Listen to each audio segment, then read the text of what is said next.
Good morning and happy Saturday. It is July 20th and I'm your host, Kimberly Perot. Welcome to Wasatch Weekends. On today's show, we have a conversation with Nuzzles & Co. You know it's my favorite time of the week to see all of those furry friends and beyond. Plus, I'm in the kitchen and I show you how to make a viral chicken waffle with Caesar salad recipe. Now that's going to be a fun one to watch for sure. And then as always, Julio is showing us the luxurious and glamorous St. Regis dining options that they have here in Park City.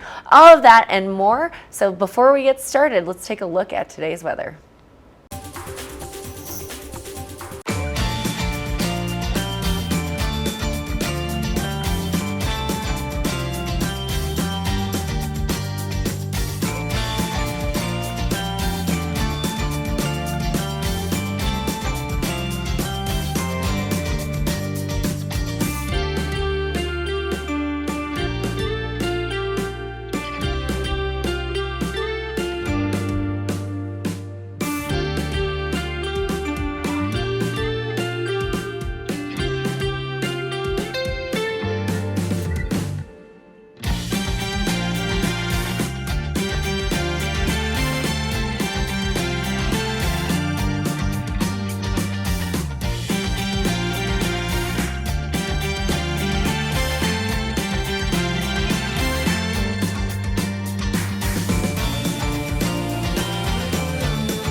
Good morning and happy Saturday. It is July 20th and I'm your host, Kimberly Perot. Welcome to Wasatch Weekends. On today's show, we have a conversation with Nuzzles & Co. You know it's my favorite time of the week to see all of those furry friends and beyond.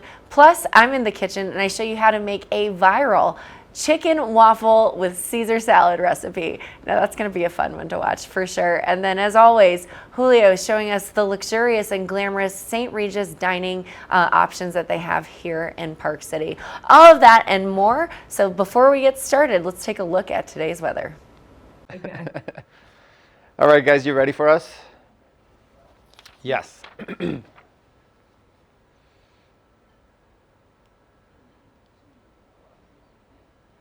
Summer is in full swing, and if you're looking for maybe a furry friend to spend many more summers with, as always, our friends at Nuzzles & Co.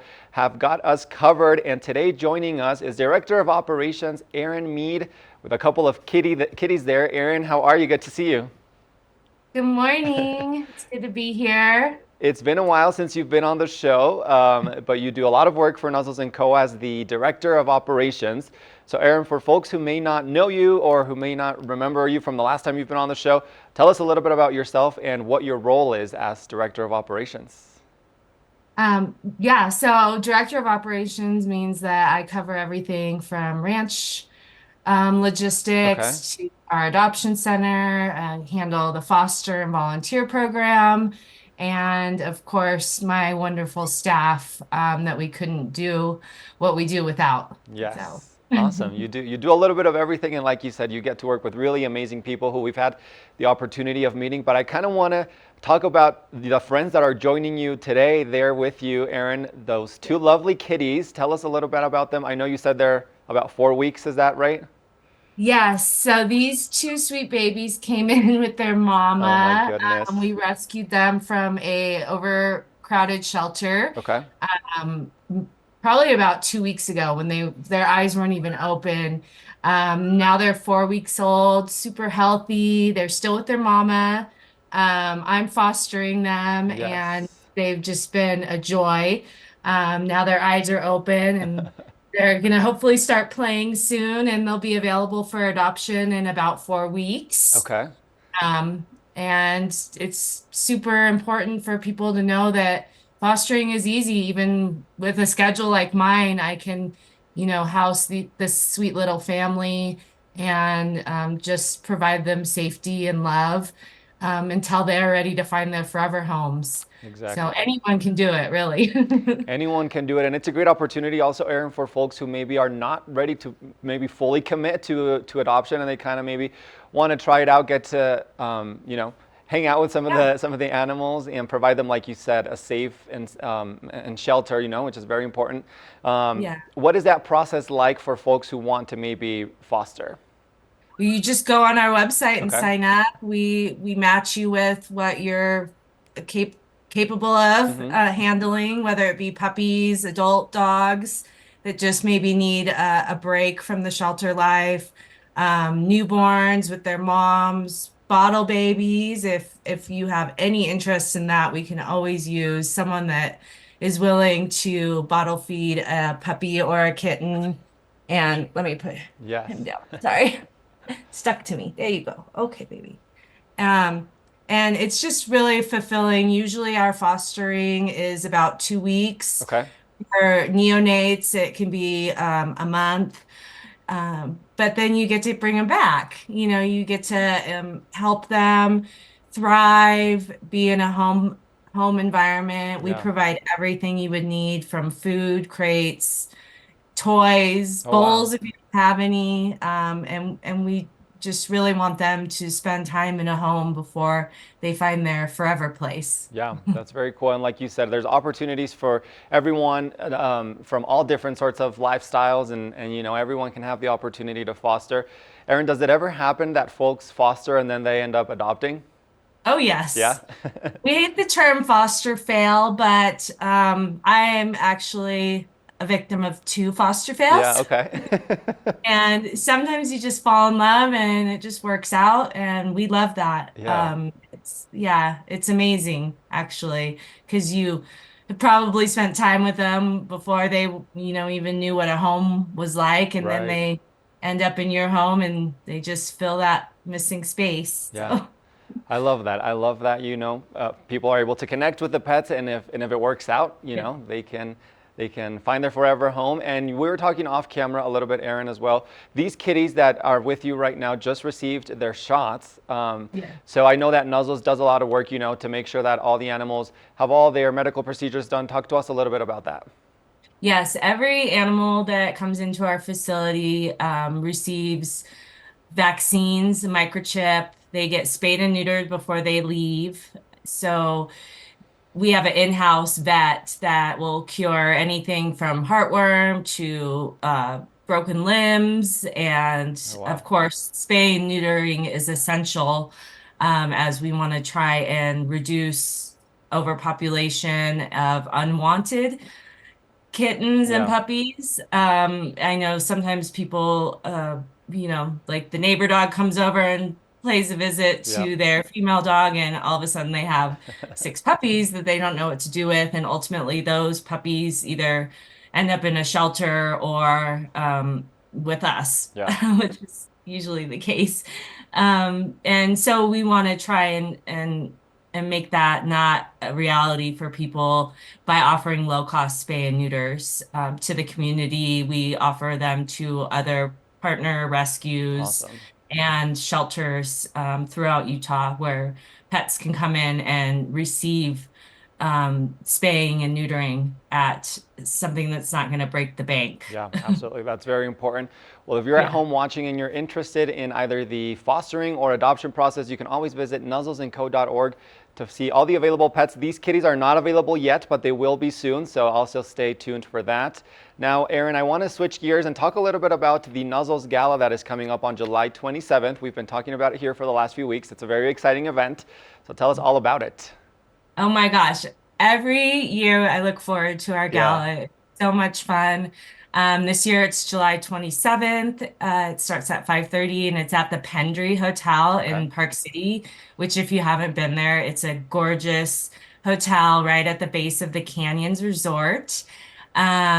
We are going to have some really amazing live auction items. One includes this beautiful house down in Playa del Cabo. Oh my gosh. It's got like live-in staff that will cook breakfast, do cleaning for you. They'll even do your shopping before you arrive.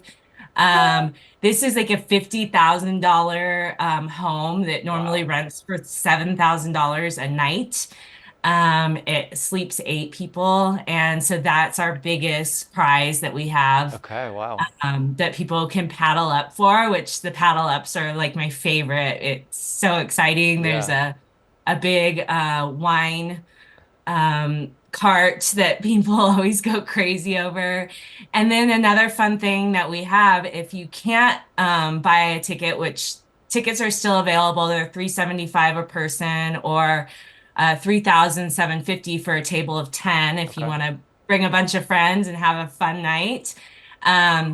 But we have a silent auction, which is actually live right now on our website. So if you're out of town and can't make it, or you live out of state and can't get here, you can still go on our website today and silent auction bid on some amazing items. I know there's an e-bike on there I have my eyes on, Yeah.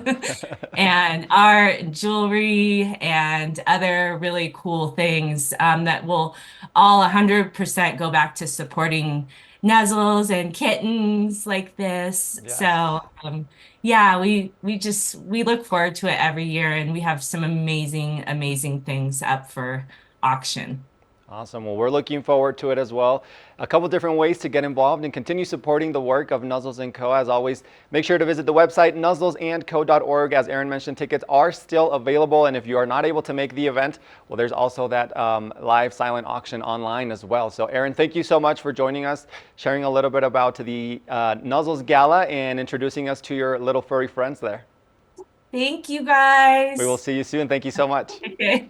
Bye. Bye. We're going to take a short break, but we'll be back with more of the show after this, so stay tuned. We're clear, Aaron. Okay. Thank you so much. Thank you. Bye. Bye. Have a good day. Luxurious dining experiences? Sign me up. We're looking at part 2 at the St. Regis with Julio.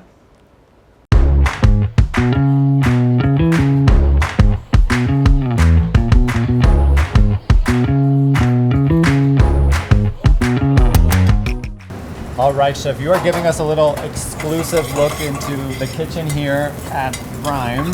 Yes, sir. So tell me a little bit about what you are preparing or what you're going to be making for us. So today we're going to do 2 dishes. We're going to highlight the seasonality and freshness of the seafood that we purchase here at Rhyme. Yeah. We are a high-end seafood and steakhouse, but we like to focus and concentrate on the seafood aspect of. If we didn't all know, Rhyme, the word Rhyme, stands for the first sheeting of frozen ice on top of whether it's your grass, the ocean, the bow of a boat. Yes. So with that being said, the highlight is to accentuate fresh seafood, locally caught, wherever it comes from the United States. So our scallops are thrown in from a day boat out of Massachusetts. Our salmon's caught right here in the great land of Alaska, in the great community of there, as fresh as it gets. So today we're just gonna heat up some local peas, some fresh chanterelle mushroom, a little bit of roasted red peppers.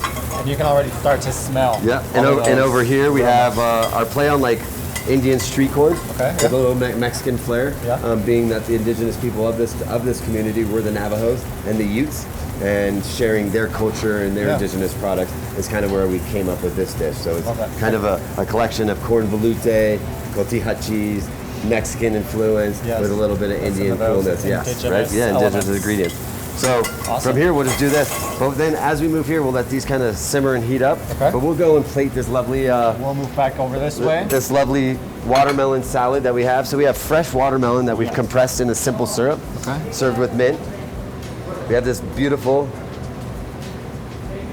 mango jelly for a little bit of sweetness. That looks delicious. And then, being from the Caribbean and being that I like a little spice in my life, we have a little fresh cocoa with infused with a little bit of habanero that's just going to kind of give this dish a little bit of essence, and then just kind of take it to the next level with the flavors of all of that. You have your sweet, you have your sour, you have your kind of spicy, and then on top we take pickled shallots and we make a gel. And the gel is to kind of treat it so that the texture's in the mouth. You have crunchy, you have soft, and then you have smooth. So it's all about, you eat with your eyes and then you taste with your mouth. Exactly. But the mouth needs to have textures and flavors. So this is what we do. I love that combination of, like you said, sweet, savory, a little bit of spice, and a couple different textures. I mean, while we're on camera, let's eat it, right? Let's just do it. So I'm gonna grab a little piece like that. Okay. And then you're up next. Okay, I'm just gonna wait right in here. Yep. I mean, I don't know how many times I could eat it, but it still tastes the same. Let's see. Oh wow. So that watermelon, you said you kind of compress it. So we take simple syrup and we infuse it and kind of cryovac it, and then we cryovac it in a kind of air suction machine. We let that compress overnight so that the texture of the watermelon Yes. eats like a seafood rather than that sweetness of the watermelon. I do notice that Yeah. kind of unique texture of the watermelon, but it's so delicious. Yeah. So do you serve this as an This appetizer? is an or a appetizer. dessert? This is an appetizer at night for Rhyme. This is one of our high-end appetizers that we're starting on the new menu here. Yeah. And then we're going to get into a few of the entrees and just kind of take you through the walks of life and what we do here at Rhyme. Perfect. All right. I love it. So let's go into that. Let's do it. Going into We're going to do Spring, summer yes, mode. spring summer mode. So we're going to grab our little pea puree here. So it's just nice spring peas that we've reduced down and made into a sauce, right? Okay. So we're going to take this and we're just going to kind of marry it, make a little dollop here. This is infused with tarragon just to give it the sweetness of the summer, Yep. right? I do love those combinations of flavor that really do highlight and go perfect for the summer Yeah, yeah. season. That's the idea, is to keep it as local and seasonality as possible. Yeah. Then we have our fresh scallops. Scallops sizzling right off the Yep. grill. We'll put one right there, over the sauce there. right on the side here. And a nice foursome of scallops there. Then we'll finish this with the nice fresh vegetables from the spring. So we'll dollop it with a little bit of the chanterelles inside there. Yep. So this is what Yep. we were This is what we were warming up earlier. sauteing earlier. Yes. Oh, that looks and smells quite amazing. And then we'll do that. And then obviously, as we talked before, we'll come over here microgreens. to the micro garden and we'll get just a little bit of freshness just to kind of highlight the idea here. Yeah. Obviously, for color, I go into the reds. Love that. Amaranth has like that kind of natural licoricey flavor. Yep. So we're just gonna highlight that with a little bit of that just to kind of give it that essence. And then here's the essence of our scallop dish. Love that. And I love that pop of pink, pop of color. Yeah, we got to do that. You know, it's you eat, like I said, you eat with your eyes, Yes, and then you finish, taste and then with you your taste with the You mouth, taste right? with your mouth. I love that. So we'll go here again. We'll eat some more. Round two. Yes. Thank you, chef. Here you go. Go ahead. We're just gonna go in. I'll just cut this in half for you. Yeah. Let's do a little. Then you can do that one, Taste and I'll test. do this one. Perfect. Go ahead. You first. All right. I'm gonna also do one bite here. So the sauce, you said it's a pea sauce. Yeah. It's local peas. Yes. Melted down with some tarragon, garlic, and shallots, and then we infuse it with a little bit of butter and some cream, All right. and just kind of balance it out. Oh wow. So fresh. Right? With the greens in there. Uh-huh. The sauce, the shallot. Super fresh. Yeah. Simple. Simple, fresh, but delicious. Yeah. Which I Nothing's love. overdone, right? Nothing's overdone. No, and, No. and, and the It's idea perfectly balanced. The idea is you want to have minimal steps to accentuate the flavors that you're putting on the plate. Yeah. Right? And And the more we do, the less it gets all Yeah, no, messed up. that's definitely perfect balance between perfect. all the flavors. Well, thank you. All and right. now Yes. What's the third? we'll finish off with the beautiful salmon. Okay. Salmon, El salmon. I love it. right? And this is like my play. I'm a New Yorker by trade, Yeah. raised in California. Okay. So being close to San Ysidro and Tijuana, Yes. what's the most famous thing there is elote street corn. Elote, yes. Right? Rolled in the cayenne, dipped in cotija cheese, finished with a little bit of Bit of mayonnaise. mayo. Yep. So we're gonna do all those things, minus the dairy of the mayo and that. So it's kind of just a play off of, for me, one of my favorite summer things is corn soup. Yeah. So we're just gonna take this corn veloute and we're just gonna swoosh it over here. I love that you take inspiration from places you've lived or places you visited. Yeah. Kind of incorporating that into the Well, I mean, dishes as well. that's kind of where the history of food comes from. Yeah. You know, as you travel as a student or as an adult, you take those influences. Nothing in the world hasn't been done before. Right. Right? And starting with the spice trade. Those spices came to America via the Asian international route. Right. Without them, we would just be cooking with salt and pepper. So to understand the indigenous world of where food comes from and why it's made that way gives us the advantage in how we cook our food. Yep, Right? love that. So All we're right. going to do the salmon here.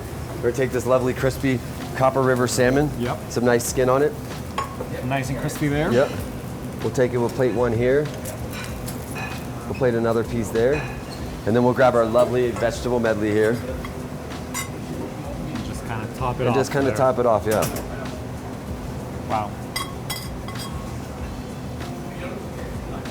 And then the idea here is, can't finish anything in Mexico without some nice With that cotija cotija cheese, right? definitely will bring out those flavors. And there we have our salmon we have our salmon. for summer, right? So we'll So get in these- here. Sorry, Chef. Go ahead. These 3 items are all part of the summer. All part of the menu. summer menu here at Okay. Ryan. We do have steaks on our menu. Everything from 42-ounce tomahawks that have been dry aged for 45 days to double cut porterhouse, pork porterhouse steaks, fillets, those things. Those are all cooked in a steakhouse style, simple and prepared fresh with whatever sauce you would like. But for us, I think it's important in the summer that we highlight the true ingredients that we only get for a 6-month period or 5-month period, and that's the freshness of this fish that we fly in every day. So we have a purveyor that we work with every day. Every day by 12 o'clock, we make an order for fish that's caught that day on a boat, packaged, processed, flown into us. We get it the next morning. So I don't know if there's anywhere that can say that their fish is that fresh. That's as fresh as it gets up here in the mountains. Yeah, 100%. Yeah. All right. So let's get into some Let's try salmon. the salmon. I'll let I you love have that that little one. crispiness and that Yeah. crunch.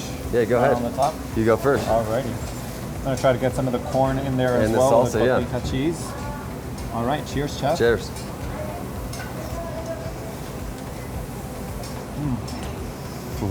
Can't go wrong Nope. with any of these, really. Nope.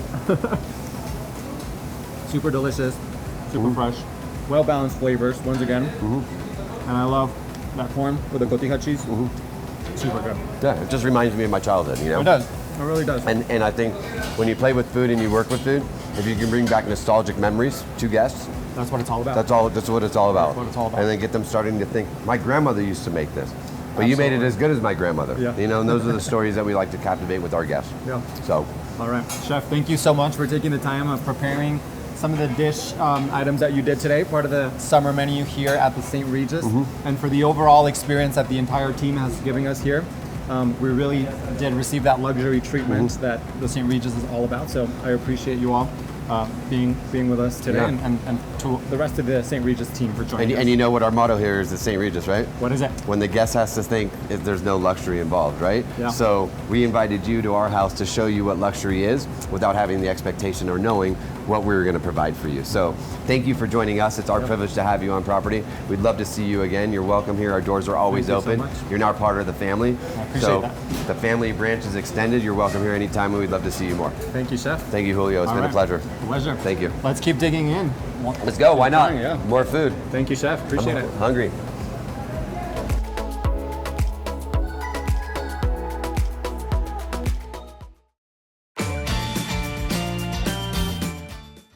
I love an exciting new crime series, and we are entering into season 2 of Troppo. I speak with the directors and stars of the show. Let's take a look.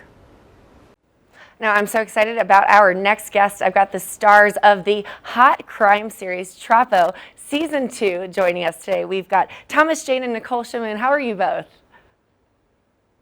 Pretty Very good well, over here. thank you. Great. So let's talk season 2 of the show. Always exciting stuff to continue a series. But let's talk a little bit about where it left off. Thomas, can you explain a bit about the show and what to expect in season 2? Well, we're dealing with a couple of people, unlikely bedfellows. You know, we're dealing with an ex-cop who's been accused of a terrible crime, and he runs up to the ass end of the world, which is far north Queensland, just to disappear. And while he's up there, he gets roped into a detective agency created by an ex-con that spent 10 years in prison for killing her best friend. So these people are carrying around in their own way a lot of damage, and it turns out that they're also the only people that can really understand each other and have any idea of kind of what the other one is going through.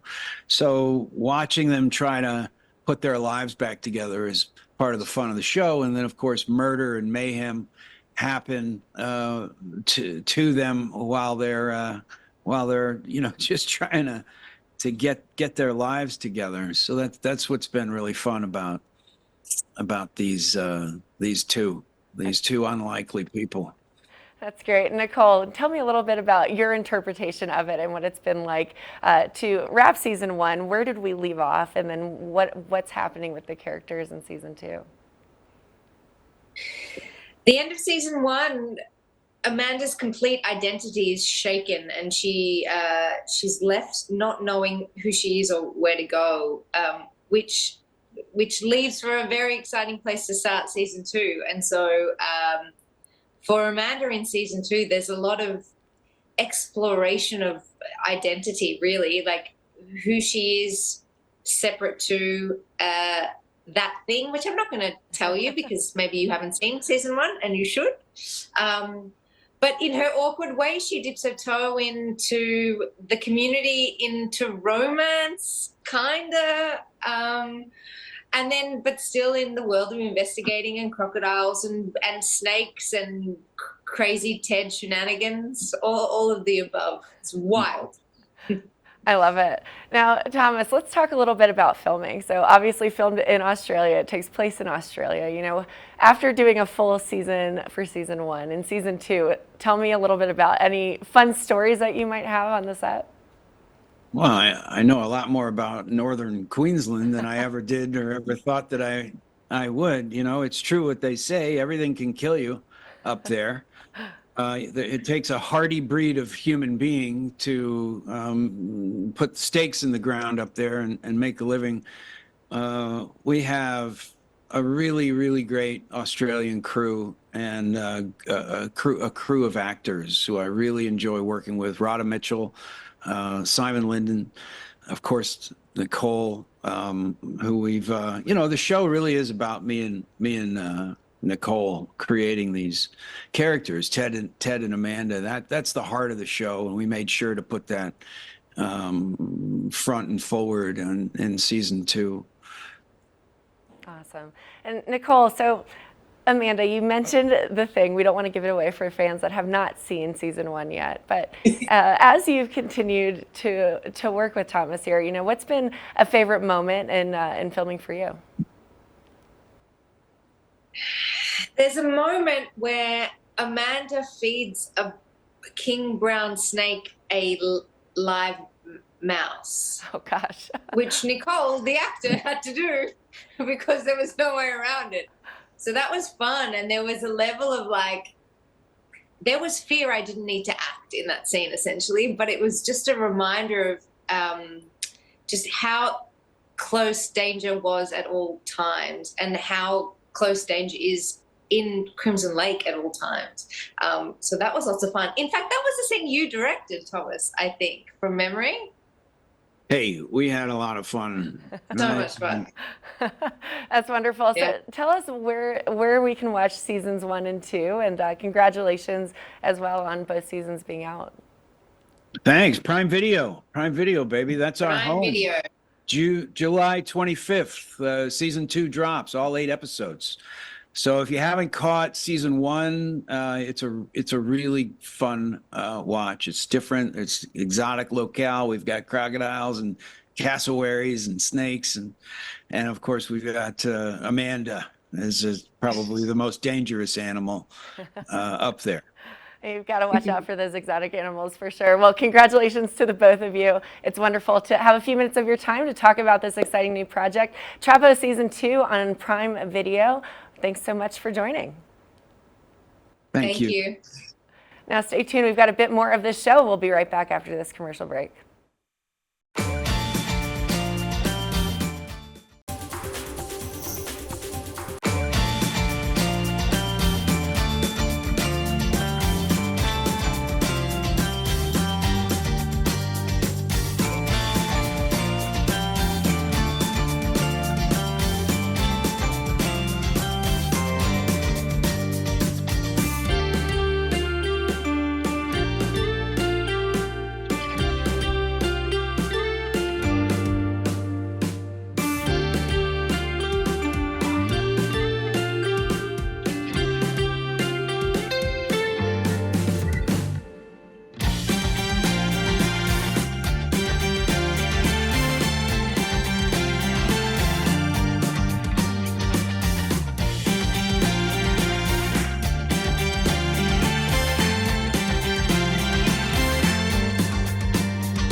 I don't know about you, but I'm always looking at fun new recipes, and especially those that I find on the internet. And I had to try them. So we got into the kitchen earlier this week and tried the viral chicken Caesar waffle. What is that, you might ask? You'll have to see.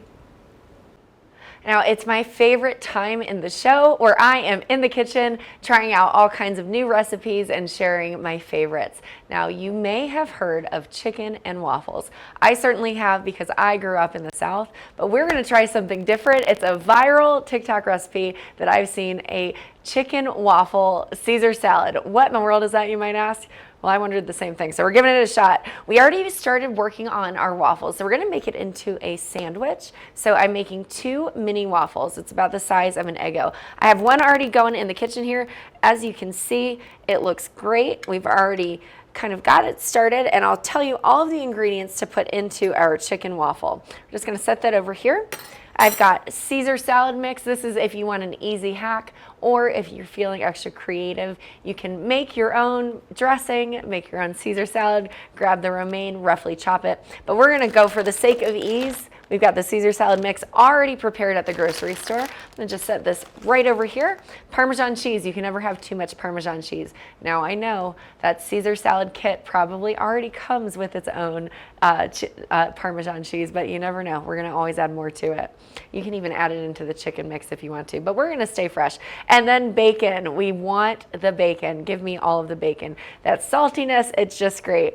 Now to make our waffle, we've got about 1 cup and a quarter cup of shredded chicken. So you can buy it already pre-made. What we did is we took a rotisserie chicken and shredded it up, and then, or you can just cook yours at your own house, whether you are just baking some chicken and shredding it later, or you can buy it at the store. We've got 1 whole egg, plus paprika, we've got salt and garlic powder. So this is going to be a very simple recipe. We're gonna go ahead and get started to make our chicken waffle batter. So I'm gonna crack my egg. I like to make sure that I crack it on a hard surface away from my mixture, just so that I do not crack the shell into it. So I just cracked it on a flat surface.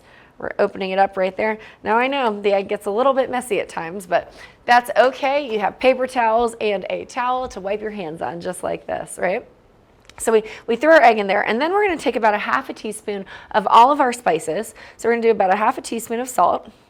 And you know, if you're like me, most of the time you just wing it. But for measurement purposes and to make sure that I am sharing my secrets with you all, just gonna put that salt right in there.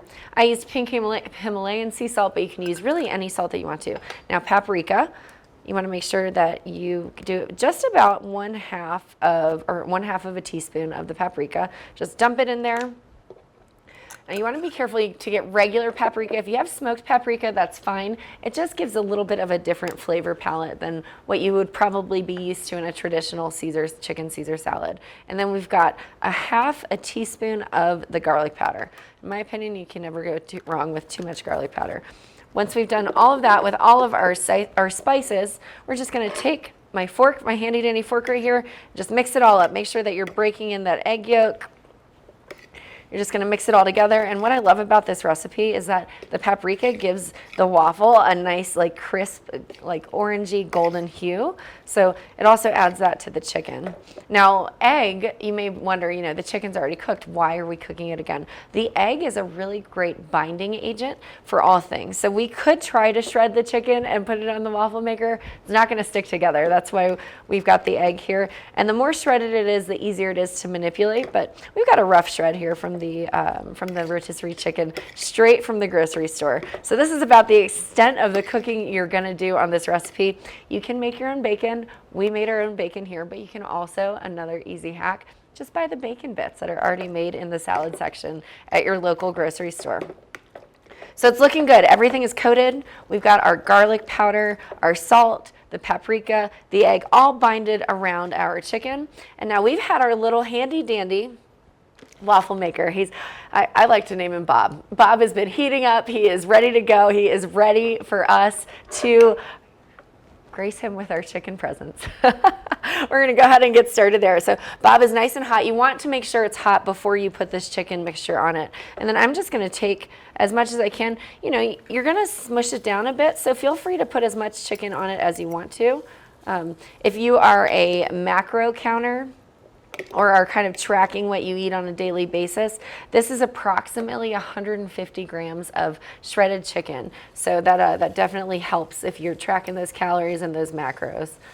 This should give you about 2 waffles here. So we're gonna go ahead and get one started, and then I'll start working on that sandwich layer. Now be careful when you are shredding your chicken, you wanna make sure you don't get any bones. We did get a little piece of a bone there from that rotisserie chicken, and it's not gonna be very delicious if you were to bite into that. I'm just gonna layer that up. You can make it nice and pretty if you want to. You can already hear the sizzling of the egg and the chicken on our waffle maker. You know, it's time we start using things differently than their original intended purpose. You know, waffles can be used in any form or capacity. And I don't know about you, but I am constantly searching the internet for low-carb versions of things that I love. Well, this isn't necessarily what I would have anticipated to replace a traditional waffle, but I can tell you it's looking pretty good to me. So once our waffle is cooking, we're just gonna let it get nice and crisp. And as you can see on this one, it's a nice and crisp golden outside. The orange color comes from that paprika that we've added into it. So what we're gonna do here, we can do open face sandwiches, or if you want to, you can just smash it together and turn it into a waffle sandwich, which is obviously very delicious. We've got our chicken going. Now what I'm gonna do here is I'm gonna actually take some of our bacon and we're just gonna do a rough chop of it and dice it up. Now you wanna get it as crispy as possible, and it's okay if it's not. It's just not gonna give that same extra crunch that you might be looking for. We are avoiding the croutons in this recipe, and that's what the bacon typically would give that crunch in a normal Caesar salad. If you really want to be low carb, you can do like a turkey bacon. You can eliminate the bacon. You can look for a low calorie version of the Caesar salad or of the Caesar dressing as well. And that really just helps kind of keep it very high protein, low carb, low sugar, and delicious. You know, Parmesan is one of my favorites. I can hear the waffle maker sizzling. You know it's working. You know it is crisping up. It's going to be delicious. I don't know, I'm a big bacon girl, so I love that this recipe calls for that extra salt. And you know, if you are using regular bacon, because there is that saltiness in the bacon, you may want to go a little bit less in the salt in the chicken mixture. It's really up to you what kind of flavor profile you're looking for. Personally, I don't mind having salt, especially, you know, here in the mountains. There is a lot of hiking, you're sweating, you're not drinking enough water, you need those electrolytes to really fuel your body as you're continuing through the process. So chicken's sounding good, it's looking good. I'm just doing a little rough chop of this bacon here. You can chop it up a little bit more if you want to, but as you can see, I'm just going straight for these little, I'm just cutting it horizontally. I'll probably do a quick little rough chop, but it doesn't need to be very small. You just kind of chop it up just like that. Looking great. And then as always, you can always rip it up. Again, the crispier your bacon is, the easier it will be to cut it. As you can see, the bacon's looking great. So we're just gonna put this chopped bacon back on the plate. While we do that, I'm gonna taste some of this bacon. Tastes like delicious, salty, and sweetness. Reminds me of breakfast. Now, we're looking at our waffle here. You can see it's crisping up a little bit, but what I'm gonna do is I'm actually gonna push down on this just to make sure that it's getting every single aspect and all the outer edges of this chicken waffle that we're making. You can hear the sizzling, so you know it's working. Now, here's a fun trick. I like things that are easy, that are in better bite sizes. So when I've got my bag of lettuce here and my Caesar salad mix. Now, it's a rough chop, just like this. You can kind of see the pieces are a little bit bigger. I personally am probably going to go ahead and dice it up a little bit further, just so that we can really make sure that when you're biting into it, you're not losing the whole salad out of your mouth like it typically happens when the lettuce pieces are too big. So we've got our diced bacon just like this. We've got all of the fixings of our salad kit here. Just going to put it straight on our platform. Yes, we've already diced up the bacon, but you're adding the bacon into it anyways. So we're just gonna go ahead and pull out the lettuce, listening to that chicken waffle cook. Now I'm gonna just do a rough chop. I'm not gonna chop it up a ton because it's already pretty ripped up. As you can see, we're just gonna gather it together and just do a quick. And you really wanna make sure that you have a nice sharp knife if possible. Usually knife injuries happen in the kitchen when your knife is dull, and so you wanna make sure that it's always sharp as possible. Looking good. We're just going to do a little bit more of a rough chop here, just like this. I love the smell of crisp lettuce, like the bottom parts of the romaine or like an iceberg lettuce. To me, that it just smells like summertime, ready for a cookout, ready to have a delicious Caesar salad or what have you. And I can smell the freshness and the aroma of this lettuce. It smells just like hydration and nutrition and outside, and it just, I'm dreaming. It's going to be great. All right, so we've got our lettuce roughly chopped. This one's looking good. We're going to leave it for another minute or two, just a little bit longer, to cut those outside edges. Now what we're going to do is assemble the sandwich. We've got our first part. You can make it an open face sandwich if you want to, but we're going to take that rough chopped lettuce, just put a little bit on it here, just like that. Now, if you have a big old waffle maker, that's always good, but I like these little mini bite sizes because it just reminds me of like Lego My Eggo as I was growing up as a kid. Now, we've got all of our dressing fixings here. Again, you can buy it all separately, or you can get it into your Caesar salad bag mix. I'm gonna open it up, make sure it doesn't go flying everywhere. It comes with its own salt and pepper packets. We may use that, but we've already put some salt and pepper into it. And then you're gonna just take some scissors, and we're gonna do a light drizzle of the Caesar dressing. So I'm just gonna take my scissors, and you can rip it. Usually there's like a little spot to rip it, but I like to just take just a tiny bit off the corner so that I can control the drizzle and make sure that it's going exactly where I want it to go. All right, we've got that here. We're gonna drizzle the dressing over it just like that. It's okay if it gets a little bit messy, because messy is good. To me, a sandwich is supposed to be messy. You take a big juicy bite into it and it's gonna be delicious. We'll put a little bit of our bacon on top of it. So again, if you're like, well, what about the protein? The protein is the waffle. We already made the chicken. We are golden there. A little bit of that protein there. And then I like freshly grated Parmesan. Now I know that this salad dressing mix comes with it, but I prefer to get one separately no matter what. We're gonna go ahead and put some of this freshly grated Parmesan on here, just like that. Now, if you wanted to be fancy, you could always layer the Parmesan into the chicken mix as you're making the waffle. All right, we're just gonna sprinkle, sprinkle, sprinkle. Looking good, and hope that our next waffle is ready for us to bite into. It's looking pretty darn good. I think we're gonna go ahead and take it out. Now, it looks great to me. As you can see, there's your open face sandwich if you wanted to leave it just like that. We'll put this dressing just right here. And go ahead and grab a fresh, clean fork, because our other fork already has all of the egg mixture all over it, so we don't want to use that. Fresh, clean fork to pull this waffle out of the mix. Oh, I can see the steam coming off it. It looks great. We're just going to pop this on the top just like that. I'm going to flip it over because I'm going to cut it. This is going to be the fun part. We're going to watch me bite into this live on air. We'll see how that turns out.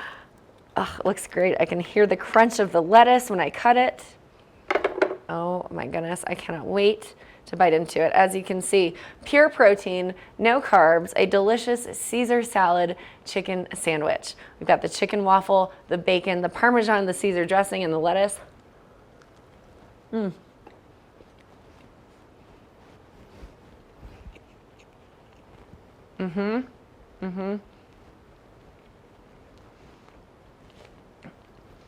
I have to say, I took too big of a bite for the television, but TikTok, I think you're onto something. Can't wait to try more of these fun recipes with you here in the kitchen.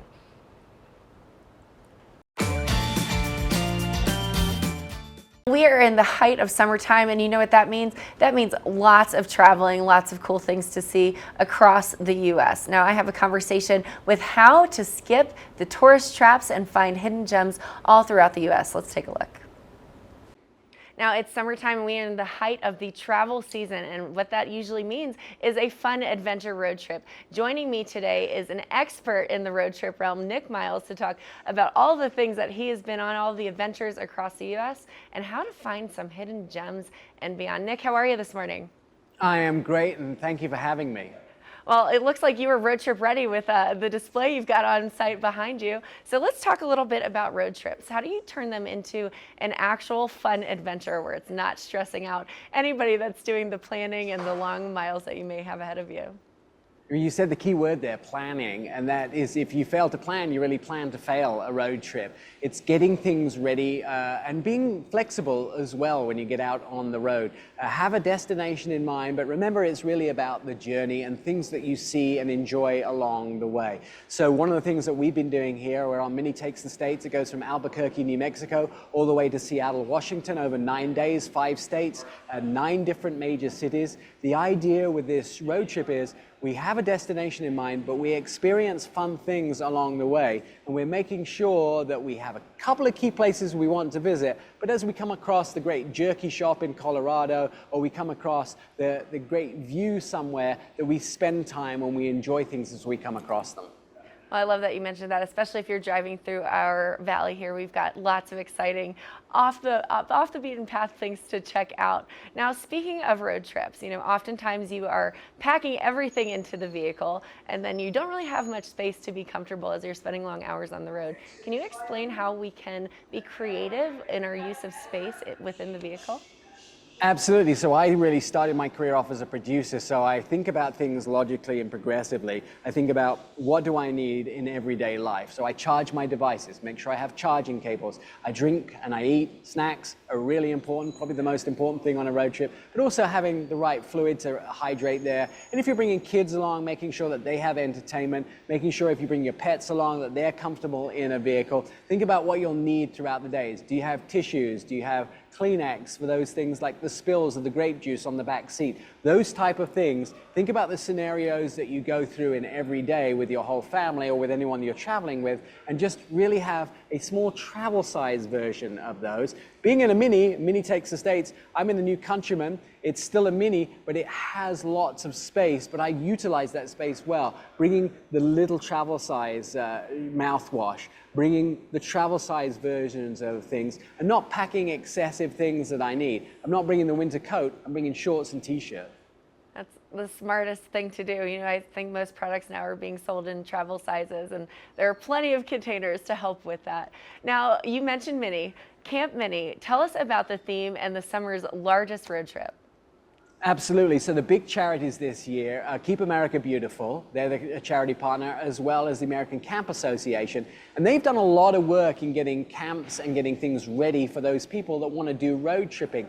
I mean, Keep America Beautiful has supplied us with all this information about national parks, which are over 400 in the United States. There are over 6,000 state parks in the United States. And Keep America Beautiful really helps us understand what we can see, what we can do, and where we can go in this beautiful country, and some of the attractions that you can see that are a little bit off the beaten path. You talked earlier in this conversation about, allowing time for things that maybe aren't planned, but you're planning appropriately. Now, I love the idea of helping keep America beautiful. So how can you incorporate volunteering into your road trip? Well, this is a big thing for me. So I'm a big dog rescuer. I rescue dogs all the time. It's kind of my passion here. I like to go to cities and walk dogs from the local shelter, or perhaps you like to go and plant trees. You can find a lot of these things online. Got a little surprise for you here. Bagel. This is Bagel. Bagel is from Utah Beagle Rescue. And Bagel, I went to Utah Beagle Rescue and said, can I walk this dog? And they said, yes, absolutely. So Bagel's been my walking partner while I've been here in Salt Lake City. One of the things you can do is find a local shelter and see if they'll let you walk their dogs. Well, he definitely looked excited and a little bit camera shy at the same time. So that is such a fun idea and ways to incorporate some interesting things into your road trip. Now, let's talk a little bit about incorporating hidden gems. Can you tell us about some of them? Absolutely. So that's exactly what you do whether you do planning as well. I went all the way from Albuquerque, New Mexico. We've made it up to Utah so far. We didn't expect to see a lot of the stuff that we saw. So we came across some of those mining towns in Colorado.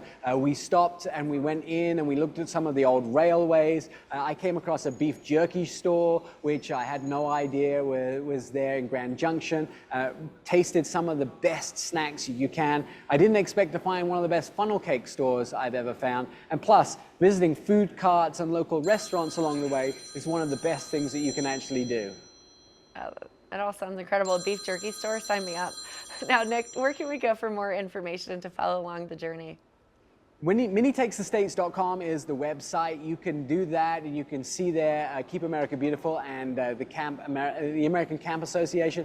They have their portals there. But you can also follow the social media trip that we're doing right now at Mini USA, or the hashtag MTTS2024, which is Mini Takes the States, or MTTS2024. You can see the picture, and you can also pictures of all of us enjoying our road trip, the dogs, the folks with their minis as they drive across America. It's a really great trip, and I will tell you, following us on social media is almost as fun as being here. Well, Nick Miles, pop culture fun guy, adventure road trip expert, thank you so much for joining us this morning. We certainly appreciate having you on the show. Absolutely, and happy motoring. Thanks so much. Now stay tuned, we'll be back with more right after this.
Now, we have talked across the full spectrum of things to keep you entertained, from fuzzy pets and friends to adopt, to food recipes, to restaurants, to television shows, and beyond. Thanks for joining me. I'm Kimberly Perot, and I will see you next time.